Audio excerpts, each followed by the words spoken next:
everybody, welcome back to another video, the T on NPD and relationships. Hello everybody, to all of our new subscribers and new followers. Hello y'all, welcome to my tribe and family at large. Welcome back.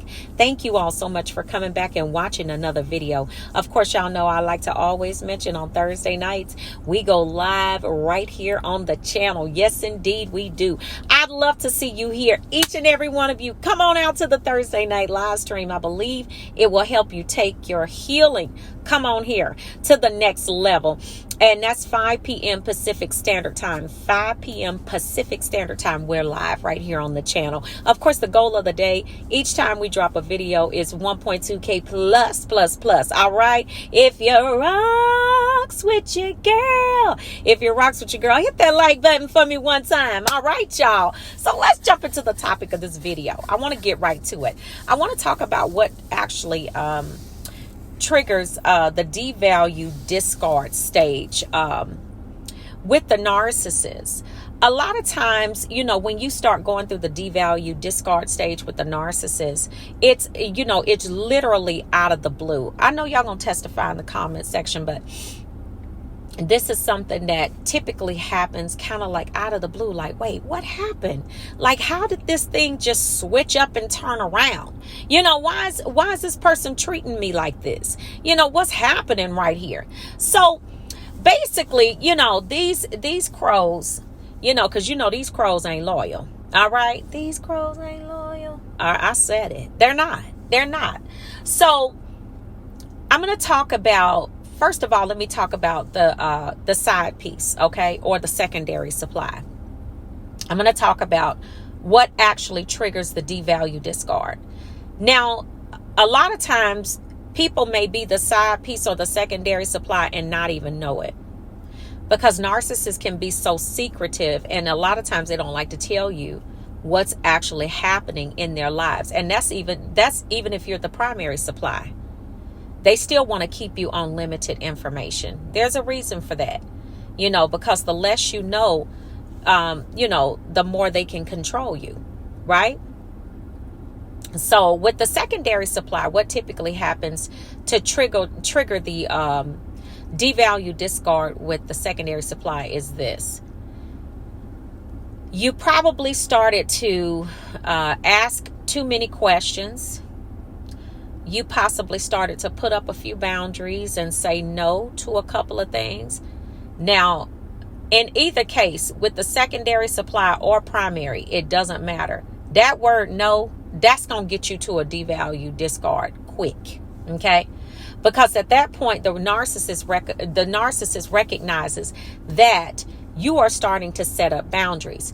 Boundaries are not allowed. Okay, when you're dealing with people that are bound up by demonic forces and all of these, you know, habits and proclivities that they have, they don't like boundaries. You know what I'm saying? They don't like that, because what they feel like you're doing right there is that you are trying to take away their control of you by simply putting up boundaries. Most normal people should have boundaries, right? Everybody should have healthy boundaries.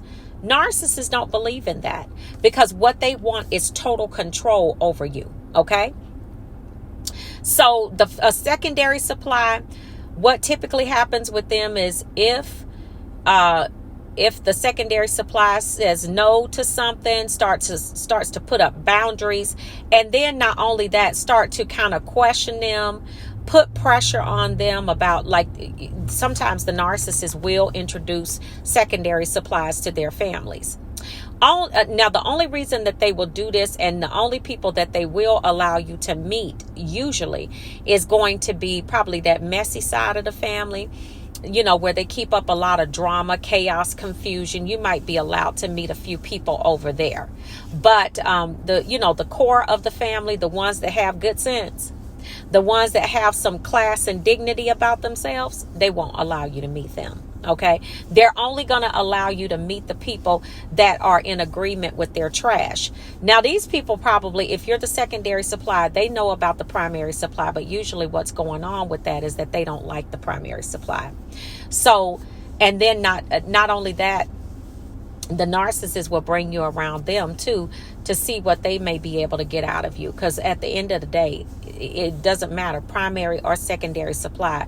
The narcissist and their COC family, I said it, the clan of crow family, clan of crows, okay? The ones that are, excuse me, in agreement with the mess that they do, they all like to use you. I know y'all gonna testify in the comment section how much y'all gave to these crows, you know, how these backwards flying pigeons. I know y'all gonna testify about it. You gave to that family, and that family is not loyal. I don't care if you are the secondary supply. I don't care if you're the primary supply. The part of the family that agrees with what the narcissist does, they are not loyal, okay? Just like the narcissist. Most of them are narcs, just like the narc, okay? So that's what typically happens with the secondary supply, is that you start to put pressure on them. You start to ask too many questions. You know, if you didn't get to meet the family, you're starting to now ask, well, you know, when will I ever meet your family? They like to keep you at a long distance range because you're the secondary supply, and they don't want anything to happen where you're going to run into the primary supply. Now, that's usually what triggers the devalue discard with the secondary supply, is that you're doing too much to the narcissist. You know, you're trying to overstep bounds. You're trying to get information. You're trying to, make it all make sense. You're basically trying to call them in on their future faking. That's it. That's going to trigger a devalue discard, because they have to do it, because you need to be taught a lesson. You don't put pressure on them, and you don't ask them different questions, because that's not your place.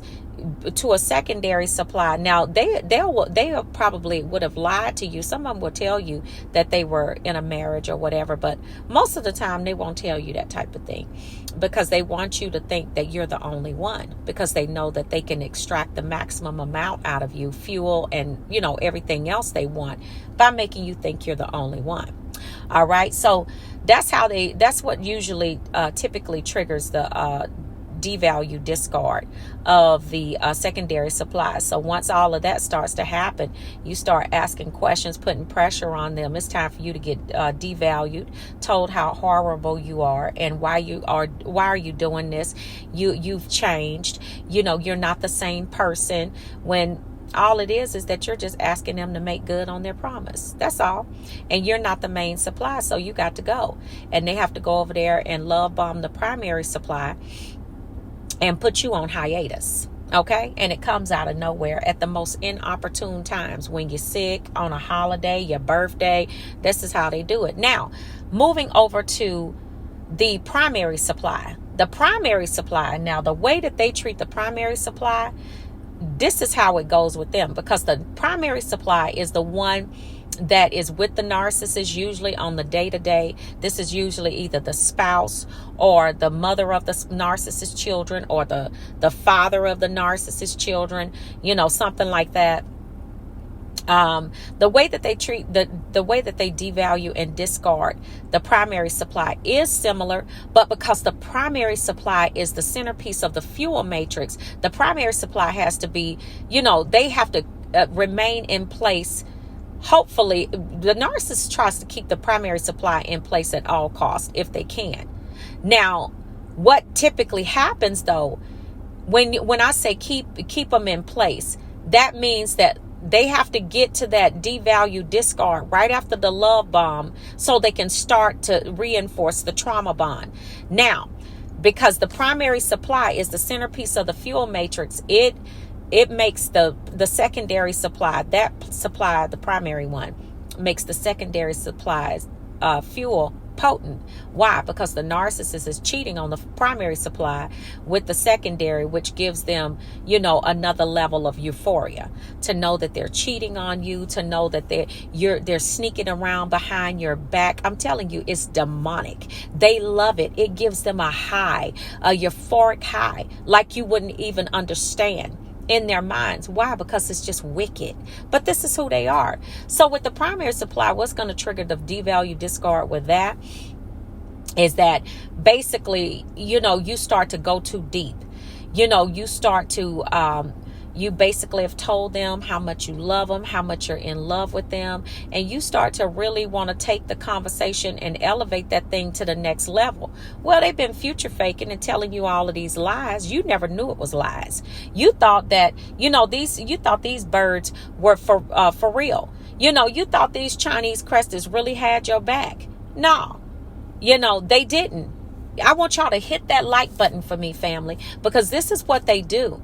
So what they do is they start to test you, and they start to, of course they came in with a victimhood story, but then they start to go on and on about how, they've been mistreated and done so wrong. And then they watch to see what you're going to do, to see if you're going to try to make it up to them and, try to just cheer them up all the time. When you do that, baby, they know they got you hook, line, and sinker. Now it's time to devalue you. Why? Because they don't have anything else to give you. They've given you everything that they had in the love bomb. Okay? They've given you everything they had in the love bomb. They don't have anything beyond that, because you're dealing with a person that has an emotional intelligence of at most a 7 or 8 year old. So now that they see that you're all in, and some of them will even ask you, I'm just waiting for you to get all in. I just want you to be, when are you going to be all in? They want to know that because they know that that's going to trigger the devalue discard. They don't have anything else to give you after the love bomb. There's no depth to the narcissist. Why? Because it's a false ego that you're dealing with. That's not even a real person. So how you going to get depth out of something that's not even real? It's fake. They're wearing a mask. So once you start to, I don't care if this is primary supply, you start to tell them no to some things. No, in either case, whether you're secondary or primary, is going to get you on a fast track to devalue discard. And that's why I tell y'all, when you get into new relationships, hit that no button one time or two and see what they do. Because the real person, let me drop some knowledge on you. The real person, if you ever want to see who a person really is, make them mad. Let them, find them, or actually be in their presence when they are angry. That will show you the person that they truly, truly are. That's when the real them will come out. Okay? People say, oh, that wasn't me, I was just angry. No, that was something deep down inside of you. Just because you angry don't mean that you have to go out here and do all of these horrible things. No, that's in you. That's what you got to look at with a narcissist, because a narcissist behaves that very way. They do, in that order. Okay? So that's what triggers the devalue discard with the primary supply, is that you start to put up boundaries. You tell them no. You start to try to go deeper into a relationship, because the narcissist probably promised you marriage, children. Oh, they went the whole 9 with you. And so y'all are spending time together every day. You're out with the family. You're doing all of this. But now you want to go deeper. You know what I'm saying? Even if you're married to them, you're trying to draw them into deeper conversations. They don't have that for you. So you have to get devalued. And if you're married to them, you've probably been through the cycles over and over again, because it's a pathological cycle. This is a permanent personality disorder. It does not change. These demons continue this cycle. Only thing changes is the supply. That's it. But when they get a new supply, they're going to do the same thing, because this is what they do. So the primary supply, you let them know you're all in. You are in love with them. You ready to take it to the next level. You're ready to be with them for the rest of your lives. It's all, they said, okay, now it's time for you to get, then they start telling you how horrible you are. Now you just been over there cooking them breakfast, trying to make them feel good, cheering them up. Now all of a sudden they're upset with you for some reason. And then the sad part about it is you get so, the relationship becomes so dysfunctional with the trauma bond. Sometimes we as survivors become addicted to the ups and downs, and you yourself or may have found yourself starting arguments just to make up with the bird. You see what I'm saying? See, that's how they pull you into the dysfunction. You understand what I'm saying? Because you're in that trauma bond. Now you're in a full-blown spell. Because once they start that devalue discard, you're trying to get back to the person you met in the beginning, not understanding that that person doesn't exist. You see what I'm saying? That's how these demons get down. But you got to go. When they know that you're all in, and they know, especially for that primary supply, and the family is met, all of that, you in with the family, all of that, it's time for you to be devalued and discarded, because they know that family is going to support everything that they're doing, the messy ones, and they're going to perpetuate the mess too. And that's just how it goes. So you got to understand, when somebody is trying to take you through it like that, and they don't have any depth or substance to who they are, you got to reevaluate that situation. They're devaluing you and have to throw you away and discard you because they have nothing else to give you. The only thing they have to give you is abuse. So after they're done love bombing you, then comes the abuse. And the love bomb is part of the abuse cycle as well. So you have to understand that they have to do this trauma bomb because they have to get you addicted to being with them. That's the only way that they're going to be able to keep you. And the only thing that's going to pull you out of that addiction is nothing but the Most High God. I'm telling you, because that is a demonic spell, that trauma bomb, whether you're secondary supply or primary supply.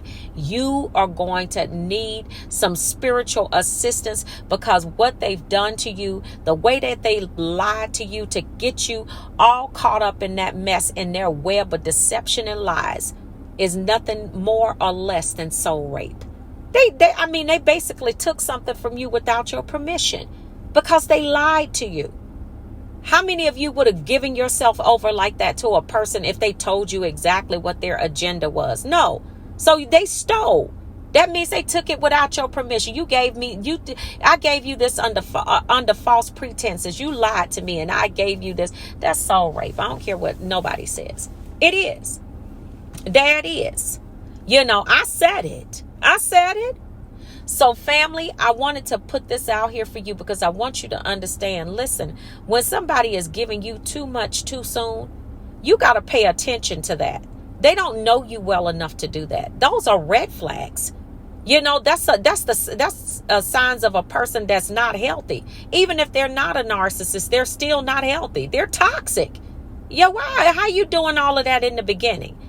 They're doing all of that so they can slam you with that devalue and basically tell you how horrible you are, so they can discard you and get you caught in that addictive love bomb devalue cycle of that trauma bond. So you'll never leave. They'll waste decades of your life in this cycle. Don't let them do it to your family. Don't let them do it. I want you to really take this in. Share this with someone that may be able to use this information. Okay, family? So I will see you all on the next video. I love you, family. I will see you all on the next video, and I will see you all healed at the top. Do something good for yourselves today, okay? Wrap your arms around yourself and tell yourself you love yourself, and then act like it. All right? I love you, family. I will see you all healed at the top. Shalom. Peace.